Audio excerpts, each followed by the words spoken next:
إن الحمد لله نحمده ونستعينه ونستهديه ونستغفره ونتوب إليه ونعوذ بالله من شرور أنفسنا وسيئات أعمالنا.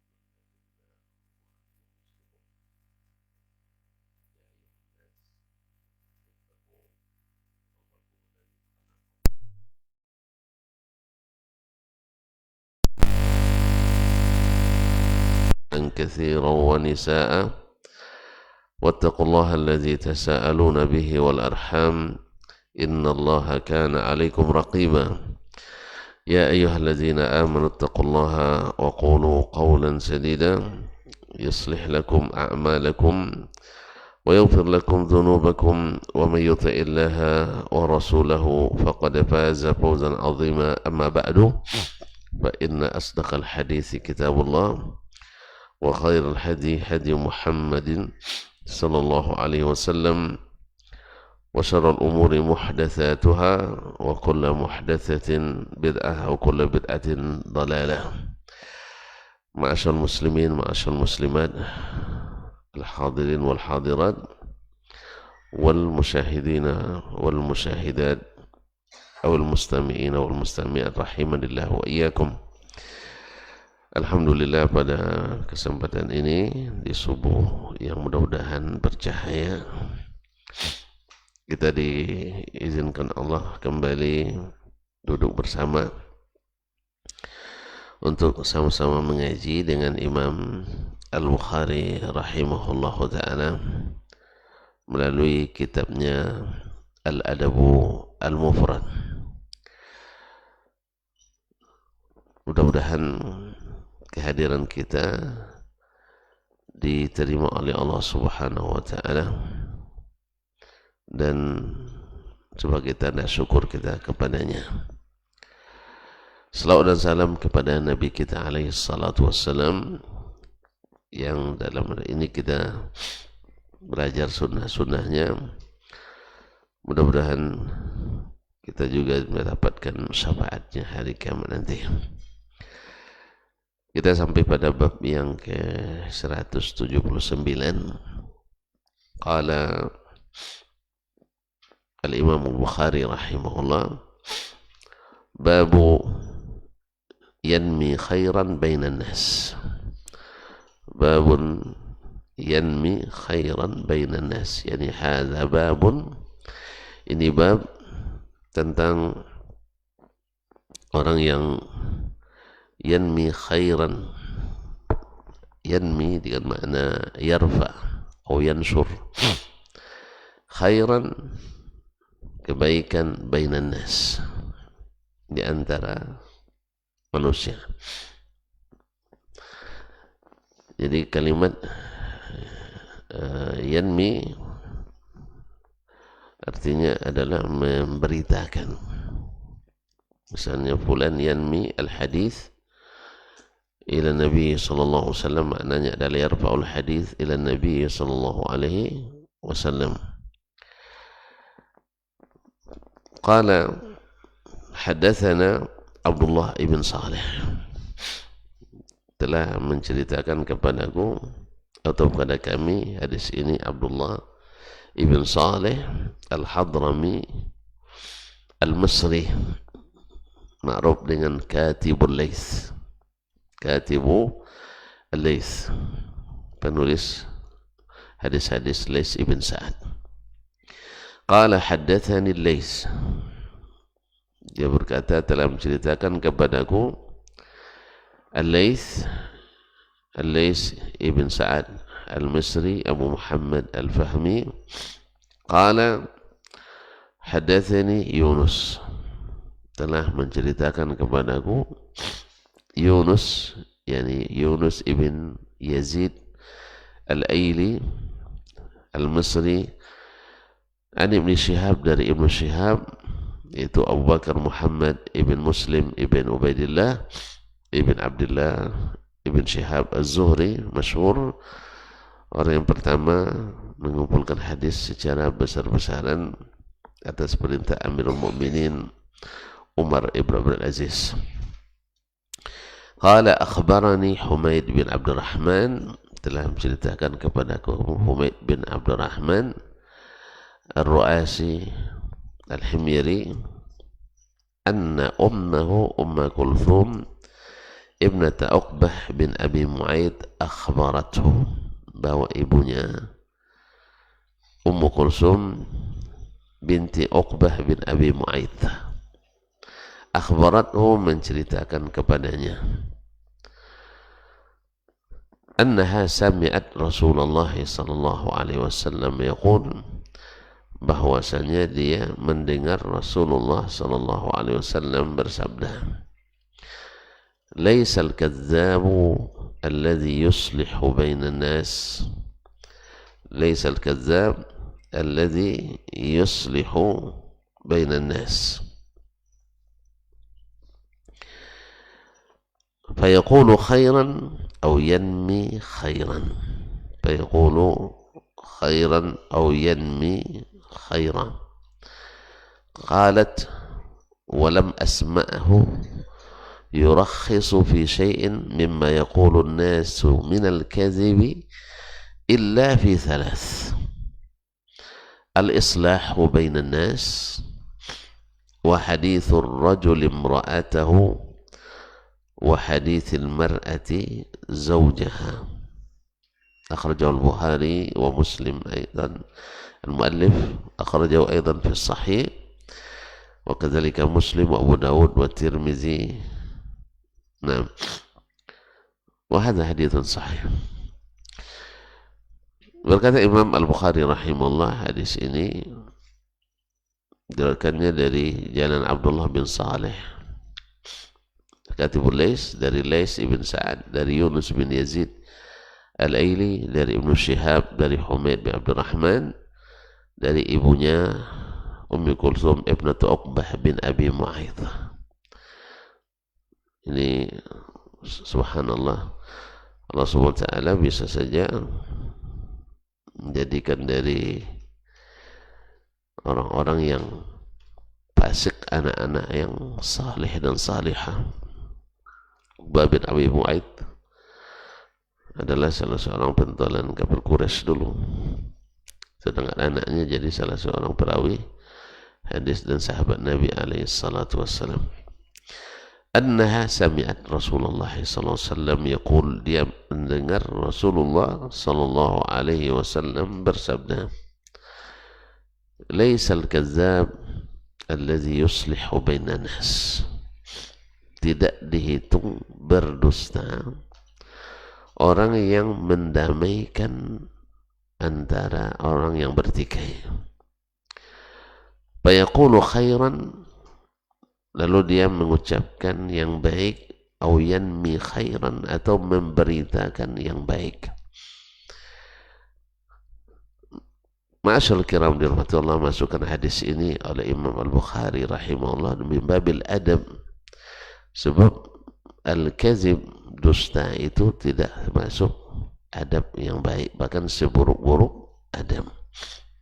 Bahkan orang beriman, kata Nabi alaihi salatu wassalam, tidak mungkin berdusta. Jadi kalau yang berdusta berarti sudah beriman atau kurang iman, karena sifat orang beriman mungkin terpeleset dengan maksiat. Ditanya ke Nabi, mungkin tidak orang beriman itu melakukan perbuatan zina? Kata Nabi, mungkin, tapi bukan boleh maksudnya. Yang salah paham pula, boleh bukan. Mungkin tak orang mukmin itu mencuri? Ya mungkin terjadi darinya. Tapi jangan salah paham bahwa mencuri boleh, tidak. Ya, ini kadang-kadang ada pula orang salah paham. Saya kepada mahasiswa saya katakan, kalian kalau terlambat saya biarkan masuk. Ya, walaupun semenit menjelang usai pelajaran, saya bilang. rupanya dipahaminya Ustaz Dasman bolehkan terlambat masuk. Itu salah paham sebenarnya. Terpaksa diralat kembali. Akhirnya awal-awal banyak yang terlambat saya. Rupanya salah paham tadi. Ya, awak bilang supaya yang terlambat jangan, ya daripada nggak hadir lebih baik hadir walaupun saya sedikit. Yang punya halangan, rupanya dipahaminya kalau terlambat apa? Boleh terlambat masuk. Padahal bukan itu maksud kita. Sama dengan ini juga. Nabi katakan orang beriman mungkin tidak berbuat dosa dan maksiat. Mungkin. Mungkin ya. Tapi bukan berarti boleh. Jelas ya. Jadi bukan berarti boleh. Boleh mencuri. Bukan tidak boleh mencuri. Boleh berzina. Tidak boleh. Tapi mungkin tidak orang beriman melakukan itu. Mungkin saja. Artinya tidak mengikis keimanan seperti lalu ditanyakan Nabi SAW, ayakzibul mu'min, orang beriman berdusta apa tidak? Kata Nabi, la. Kalau dusta tidak mungkin orang beriman berdusta. Berarti kalau orang berdusta berarti berarti bukan sifat orang beriman, bukan adab orang beriman. Kalau dusta itu bukan adab orang beriman. Kalau ada orang berdusta, sekalipun ustaz, sekalipun ulama, berarti ya alim tapi ghairu mu'min atau naqisul iman. Orang itu saking prinsipnya masalah sidq itu. Karena sifat orang beriman itu as-sidq. As-sidq.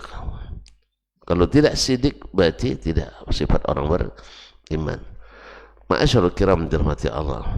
Makanya orang-orang yang berdusta sekalipun dia hafiz misalnya, ada di antara perawi hadis tidak salah namanya Jami' bin Muhammad Al-Hafiz, tapi kazab, tapi pendusta. Dia hafal banyak. Jadi jangan, tidak aneh bila ada ahli al-kazib, ya, walaupun hafal kutubus sittah misalnya, kan kadang dielu-elukan masa hafal kutubus sittah, tapi suka berdusta. Kata Imam Al-Zahabi, wala karamah, walaupun dia hafal seluruh kitab di atas dunia ini, tapi pendusta, maka kita katakan kazab. Walaupun dia hafiz seluruh kitab hadis semuanya, tapi kan kazab, riwayatnya tetap tidak di pendusta. Diterima hadisnya? Ya tidak diterima walaupun dia hafiz. Demikian juga orang-orang yang kazab. Nah, supaya membuat kita tidak menuduh orang yang berdusta dalam mendamaikan orang, yaitu dia dalam rangka ada dua orang berseteru, ya, kalau saya dengan Dr. Hidayat misalnya diadu-adu sama murid masing-masing. Ini guru-guru sekarang kan mudah diadu-adu oleh jemaahnya. Ustaz Hidayat, saya dengar Ustaz Dasman tadi nyindir Ustaz terus kerjanya misalnya. Nah, sampai pula kita ya. Atau mungkin dokternya terprovokasi. Akhirnya besok dia nyindir saya terus. Akhirnya murid saya lapor lagi. Akhirnya terus habis lapor-lapor terus, akhirnya terjadi saya terpengaruh, dokter terpengaruh, hanya kami pecah. Kalau bahasa kita pecah kongsi, ya, pecah kongsi, rusak hubungan gara-gara propok. Dan ini banyak terjadi, bukan hanya di ustadz kecil, ustadz besar pun sering terjadi ini. Saya menyaksikan sendiri, diadu oleh murid-murid. Ini murid-murid yang tidak beradab, ini yang begini nih, suka memfitnah gurunya, mengadu domba gurunya, seolah-olah gurunya petinju. Karena guru tidak sadar pula mau diadu domba gitu. Iya, antum sudah bergaul, misalnya saya dengan beliau sudah bergaul puluhan tahun lamanya, sudah teruji, tapi gara-gara ada yang provokasi, sekali ucapan saja, terbuka kedoknya Dr. Hidayat rupanya, ya sekali ini langsung merubah keadaan. Semalam kami di tempat seseorang, orang yang sudah kami kenali sejak lama, keikhlasannya, ya membantu dan sebagainya, tiba-tiba ada satu orang yang menuduh dia tidak jujur. Nah, kalau saya mudah terprovokasi, apa yang saya lakukan? Langsung kerak rotan. Oh, pokoknya kamu penipu rupanya ya. Enggak. Saya sudah tahu orangnya, sudah terbiasa dengannya. Lalu datang satu isu yang mungkin dia salah menafsirkan.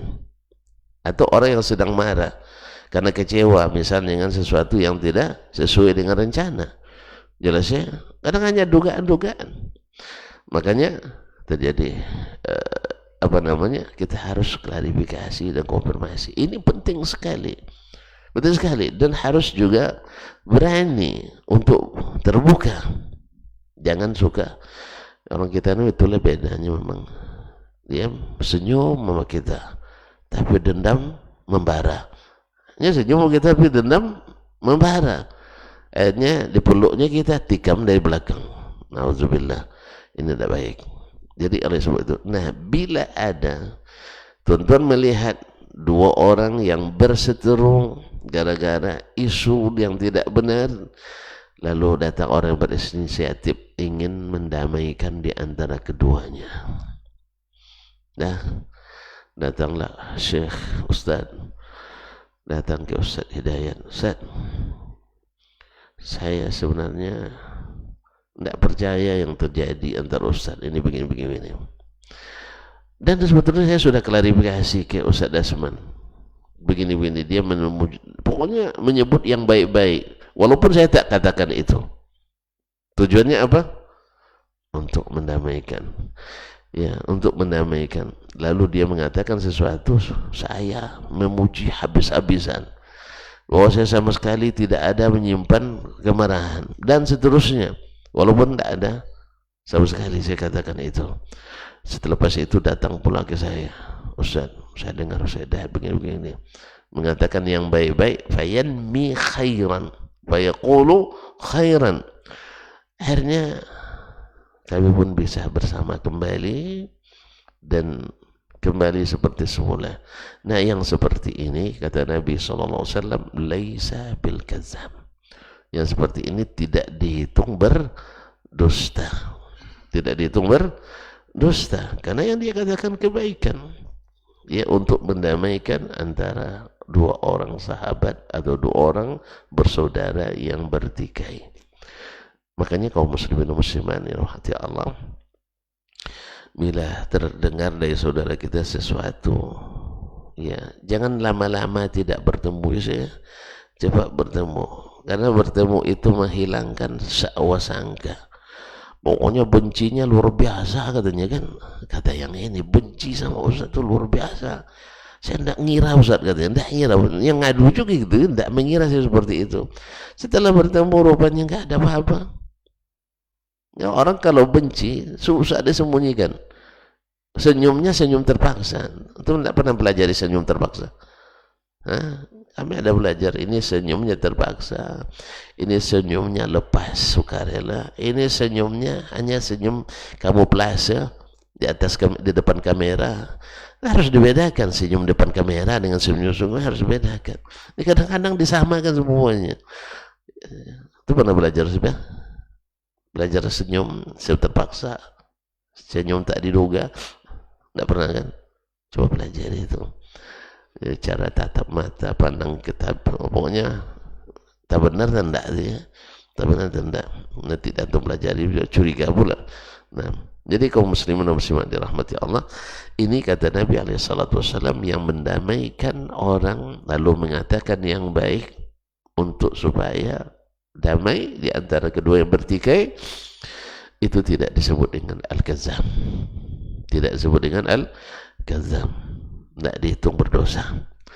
Lalu Ummu Kulsum, ibunya Humaid bin Abdurrahman, menambahkan hadisnya, qalat,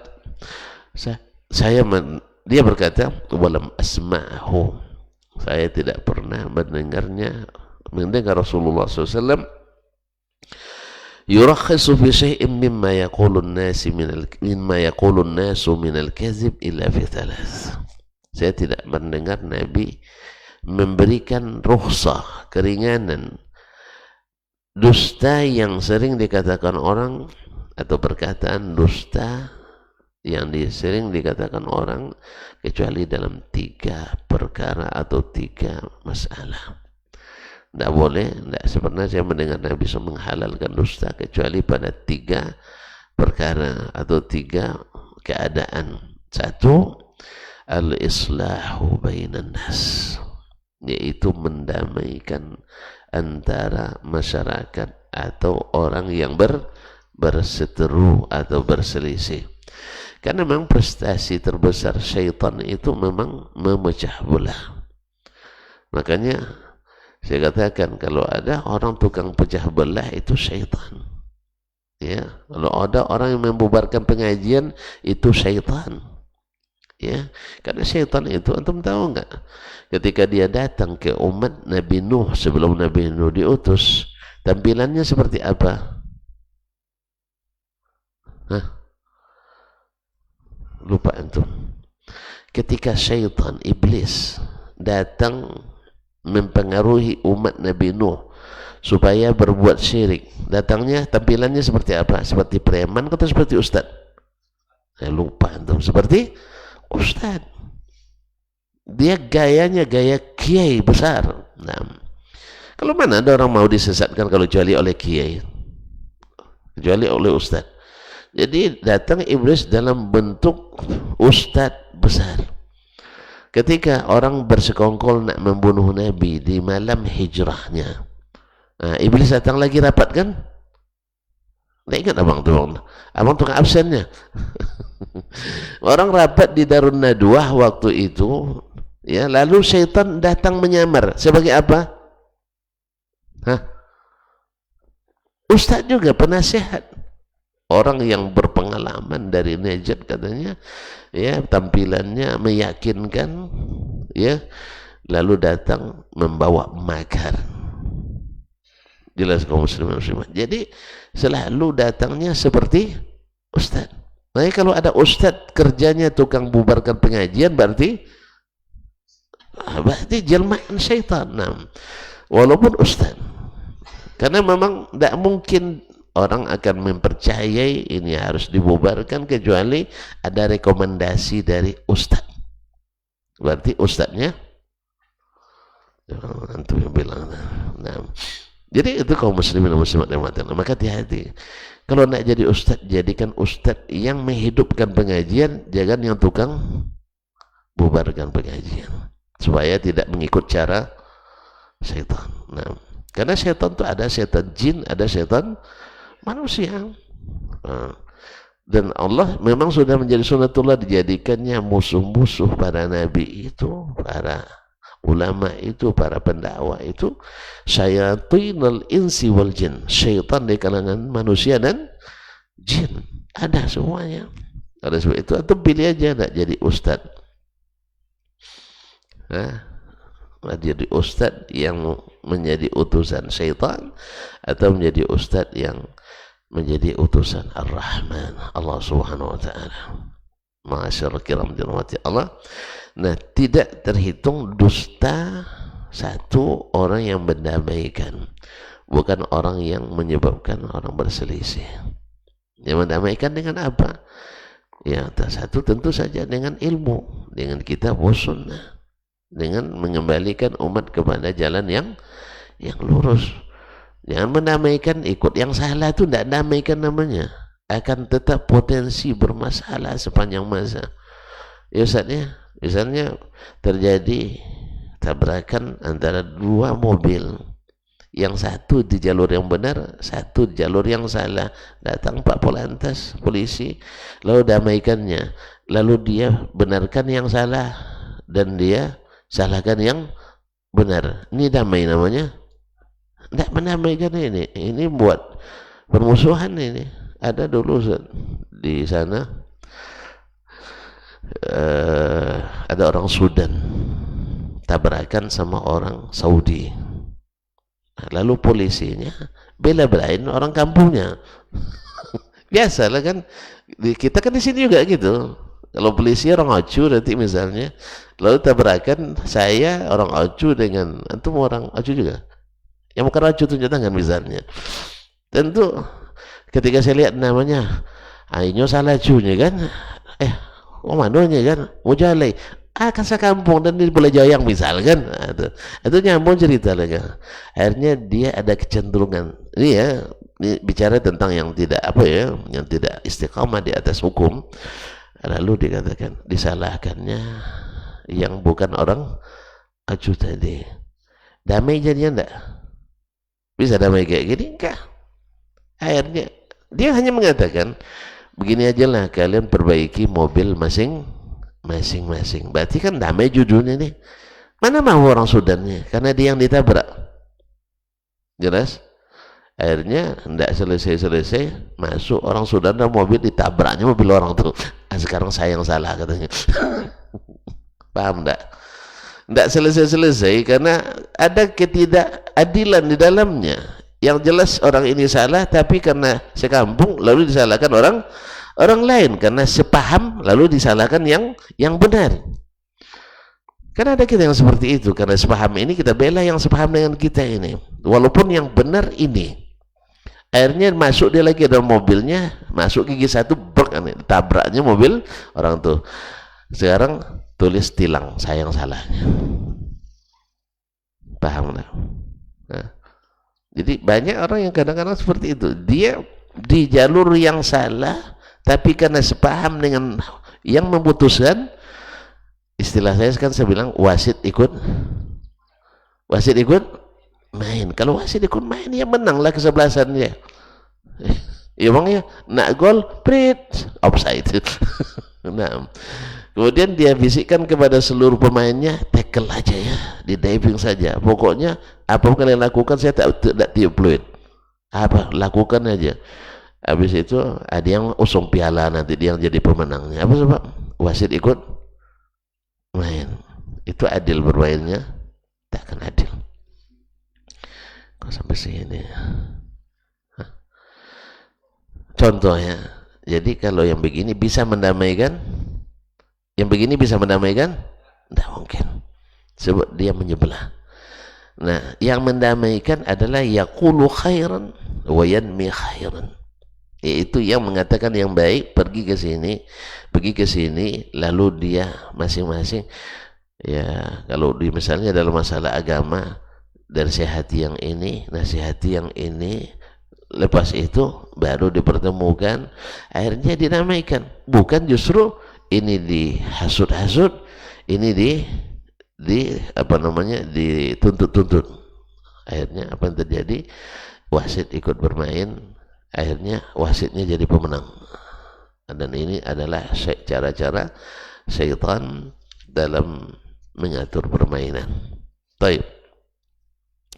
Kemudian wahaditsir rajuli imra'atahu, termasuk yang dibolehkan kita mengatakan sesuatu yang tidak seperti yang berlebihan atau tidak sesuai dengan kenyataan, atau dalam bahasa vulgarnya boleh berdusta, adalah seorang suami ingin menenteramkan istrinya. Jelas ya? Nah, apa contohnya? Apa contohnya? Nggak ada yang punya istri nampaknya. Istri antum mulai curiga misalnya, abang kok lambat terus pulang misalkan, siapkan dadamu untuk tempat dia bersandar, lalu belai, ini ada 18 tahun semua ini enggak, lalu bilang, tidak akanlah abang kan berpaling, tak ada yang lebih cantik di dunia ini dari dirimu. Coba bayangkan, dusta enggak itu? Dusta. Nah, tak ada yang lebih cantik dari dirimu. Tapi istri, walaupun dia tahu itu dusta, senang sekali. Cobalah nanti sampai di rumah. Iya, jadi tahu dia tahu dia bukan yang paling cantik, tapi dia tetap akan senang dengan itu. Dan antum juga tahu bahwa istrimu bukan yang paling cantik di dunia, tapi dia akan menerima ini yang namanya sihir yang halal itu. Jadi dusta yang dihalalkan. Ada seorang laki-laki, ya jenius, dia punya 2 istri. Istrinya selalu, yang satu minta, abang siapa yang paling abang cintai di antara kami berdua nih, ini kan. Akhirnya dia buat modus, bicara, besok datang ke rumah saya, lalu tanyakan siapa di antara kedua istri saya yang paling saya cintai, saya akan jawab nanti. Tapi pura-pura berbisik, tapi keraskan suara. Apa yang lakukan? Sebelum tamu ini datang, masing-masing dikasihnya uang, sejumlah uang, ya anggaplah 100 dirham.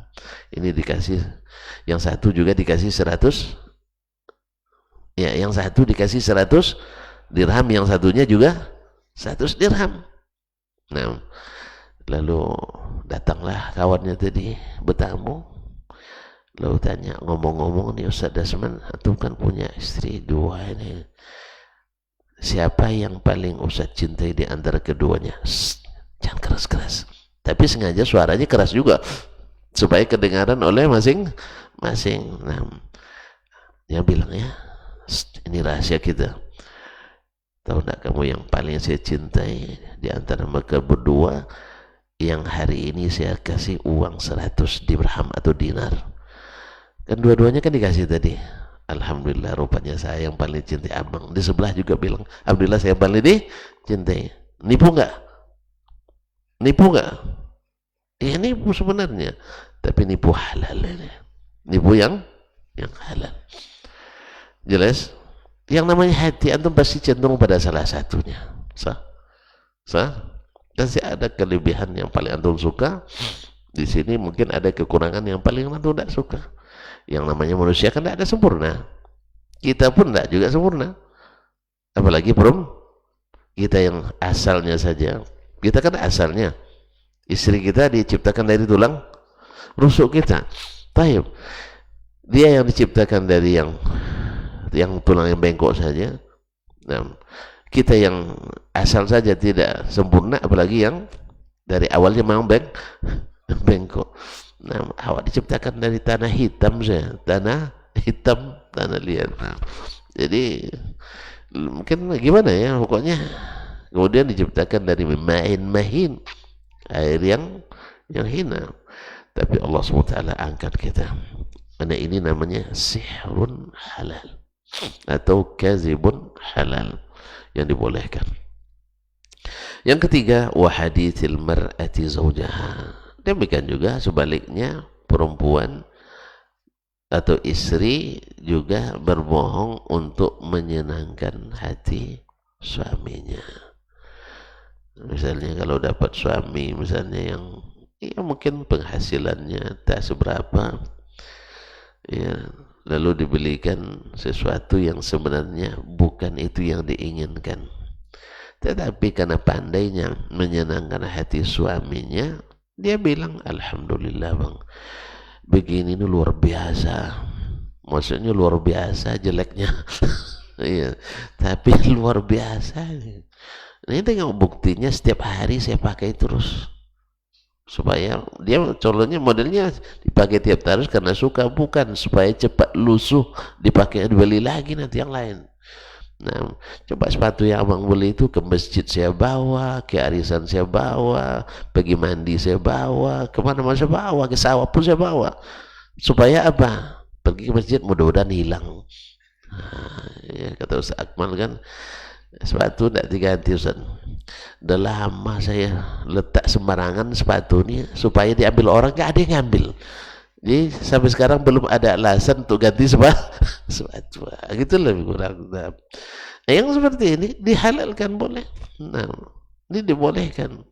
Jadi dipakai terus supaya cepat diganti. Nah, pokoknya ini dibolehkan oleh Nabi alaihissalatu. Sebenarnya kan tidak dusta sebenarnya kan. Kan kesenangan hati itu sebenarnya tergantung bagaimana kita menerima. Bagaimana kita menerima. kalau lapangan kita luas, ini ibaratnya ibarat apa, ada seorang, tapi kisahnya tidak bersanad nih Ustaz, tapi ada sering dikisahkan seorang tuan guru atau kiai, dia datangi seorang anak muda. Anak muda ini kisahnya putus cinta nih Ustaz. Jadi hatinya sangat tertekan, jiwanya tak tahan lagi menanggung beban, sampai-sampai nak mengakhiri hidupnya. Datang ke saya tidak tahan lagi, katanya. Apa yang tidak tahan, katanya? Diceritakan kisahnya. Saya tidak banyak cerita, ini orang belum siap terima ceramah ini. Ya, orang seperti itu jangan banyak ceramah. Ya, apa yang dilakukan? Ambil garam 1 genggam, masuk dalam air 1 gelas. Lalu dikacau, diaduk, terus suruh anak muda itu minum. Ini tes waras atau tidak waras lagi. Kan itu kan tes pakai warasan ya. Pintar juga sih nampaknya. Akhirnya kasih minum, habiskan minumnya. Gimana rasanya? Kalau dia bilang manis, ini putus harapan kita untuk perbaiki ini. Masih dibilangnya pahit, saya habiskan. Masih pahit? Masih. Kata Syekh, alhamdulillah, berarti masih bisa diterapi, karena garam yang banyak itu masih terasa garam. Kan masih bisa ada harapan tuh. Tapi kalau dia bilang luar biasa Syekh, katanya, kan itu udah payah tuh. Akhirnya ditariknya, ya kita ke belakang, pergi ke belakang pondok padepokannya. Belakang pondoknya ada sungai jernih mengalir, di sebelah berlatarkan hutan. Dulu kan pondok-pondok dekat hutan kan. Duduk di depan itu, nengok air yang jernih ini. Yang minum garam tadi gimana? Tentu pengen minum, tapi saya sengaja tahan dulu, dibawa duduk dulu. Lepas itu saya ambil lagi garam, masukkan ke dalam telaga tadi, mata air telaga itu, lalu diaduk di tepi telaga. Lalu dia bilang, kamu mau minum ya? Ya, terlambat ya saya menawarkan. Ngangguk dia kan, iya saya mau minum. Coba minum di sini. Apa kata saya? Lalu setelah minum sepuasnya, gimana rasanya? Segar katanya. Masih segar, berarti masih bisa diistirahatkan ini. Akhirnya saya bilang, baru diajak duduk, sebenarnya wahai anakku, musibah itu semuanya sama. Antum mengalami putus cinta misalnya, orang semua juga mengalami hal yang sama. Bahkan lamaran ditolak ada juga kan. Iya, karena lamaran ditolak kan, sehingga lahir kaidah, lamaran ditolak, dukun bertindak. Sakit memang. Jadi dukun bertindak ya. Masih ada sampai sekarang. Masih juga, masih banyak dukun bertindak. Jadi ikhwani kaum muslimin yang dirahmati Allah SWT, tapi ibarat air tadi, air yang sedikit dikasih garam segenggam pahit, sedangkan air yang banyak dikasih garam segenggam tidak masalah, tidak berpengaruh. Nah, jadikanlah hatimu luas, jangan jadikan hati sempit.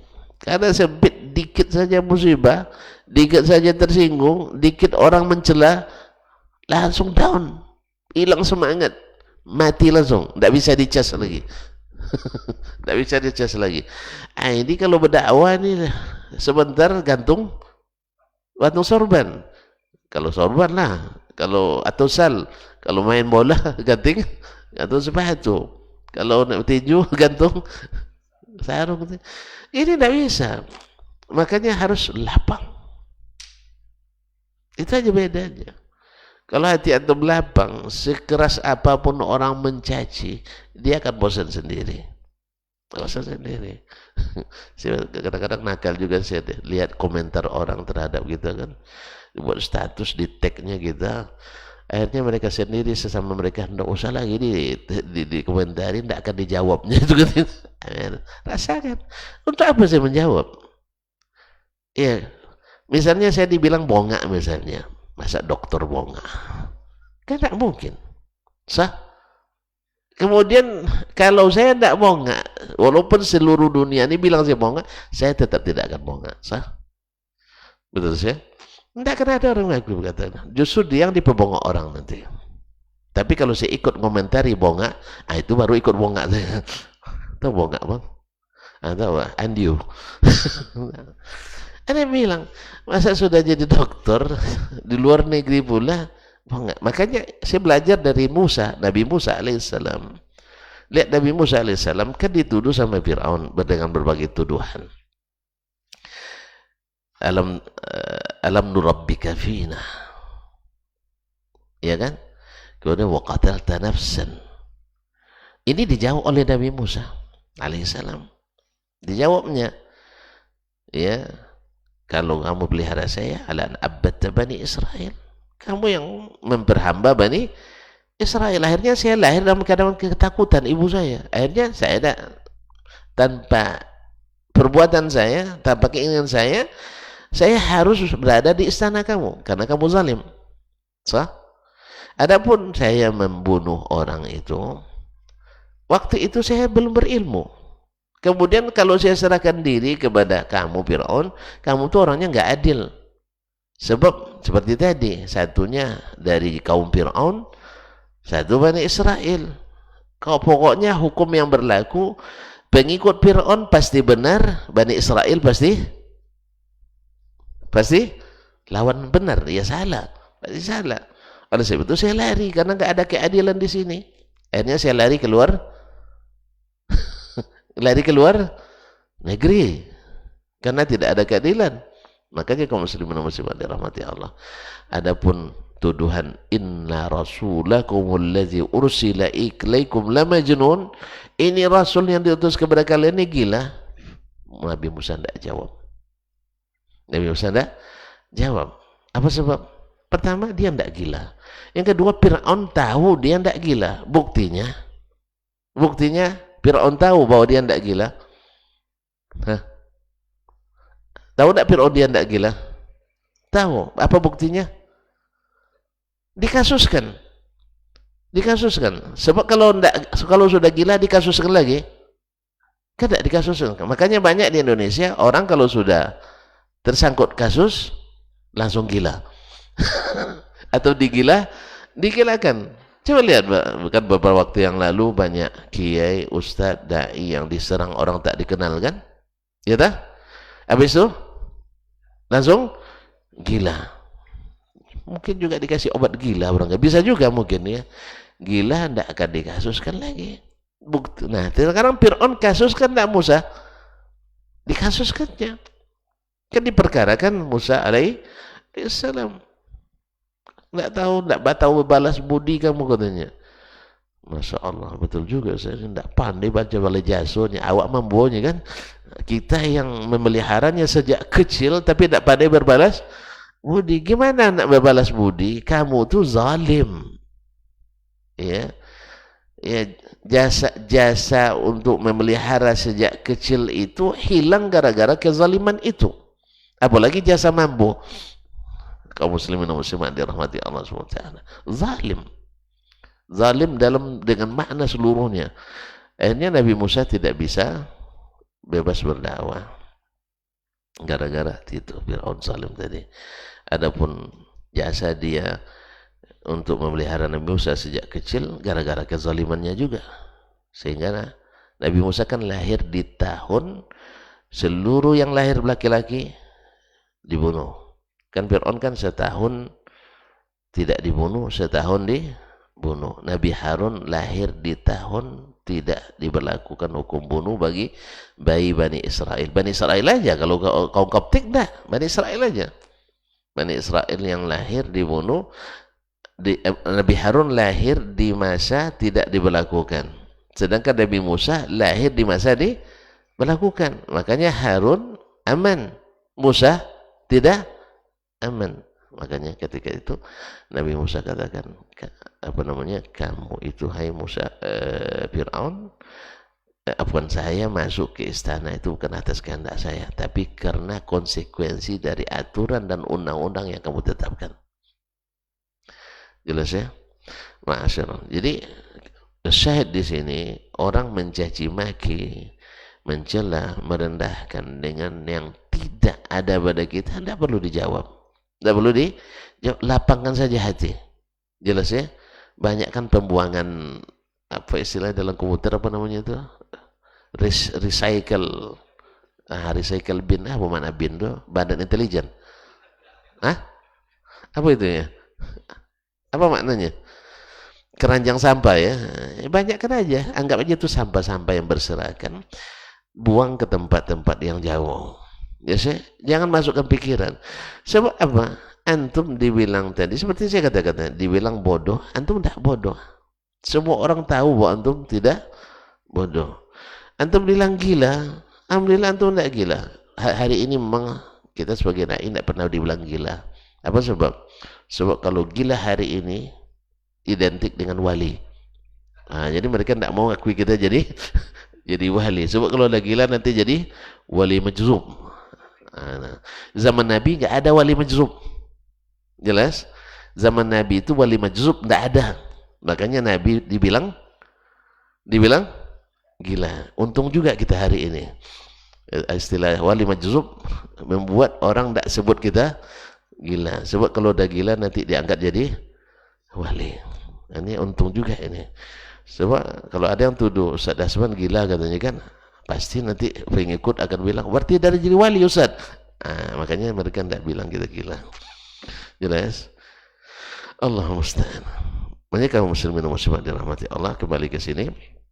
Buat dusta dalam 3 keadaan seperti ini tidak dihitung dusta oleh Rasulullah sallallahu alaihi wasallam. Riwayat lain menambahkan adalah dusta di dalam peperangan. Ya, dusta dalam peperangan, karena al-harbu khid'ah. Karena perang itu adalah ketika perang berkecamuk memang tipu daya. Nah, mungkin tu bilang, siap saya nak nembak, tidak mungkin. Emangnya siap gerak saya akan tembak kalian, tidak ada itu. Bahkan suara teriakan pun kalau bisa dikurangi dalam peperangan, kecuali peperangan di masa orang dulu ya head to head memang, face to face memang. Sekarang kan pada sembunyi semua. Makanya itu mungkin rahasianya, wallahu alam, perempuan tidak wajib berjihad. Sebab kalau perempuan berjihad bahaya, sering tertangkap kita. Apa sebab? Cium, hau katanya langsung itu. Perempuan kan otomatis berteriak, otomatis menjerit. Oleh sebab itu makanya perempuan tidak diwajibkan berjihad. Sering ya, kalau antum lihat di film-film perang kan sering itu. Awalnya nak selamat, tiba-tiba gara perempuan jadi tidak selamat gara-gara, karena jihad itu memerlukan apa namanya khid'ah. Sedangkan perempuan itu paling sering dijadikan sebagai umpan oleh orang. Oleh sebab itu makanya perempuan dalam Islam tidak diwajibkan pergi berjihad fisabilillah, di antara hikmahnya. Wallahu taala alam. Baik, sampai di sinilah dulu kita mengaji. Mudah-mudahan bermanfaat. Dan silakan dipraktikkan nanti sampai di rumah. Ya, bilang sama istri masing-masing atau suami masing-masing cara untuk menyenangkannya walaupun tidak sesungguhnya. Wallahu taala alam, wa sallallahu ala nabiyyina Muhammadin wasallam, wa subhanakallah bihamdik, asyhadu an la ilaha illa anta, astaghfiruka wa atubu ilaik. Wassalamualaikum warahmatullahi wabarakatuh.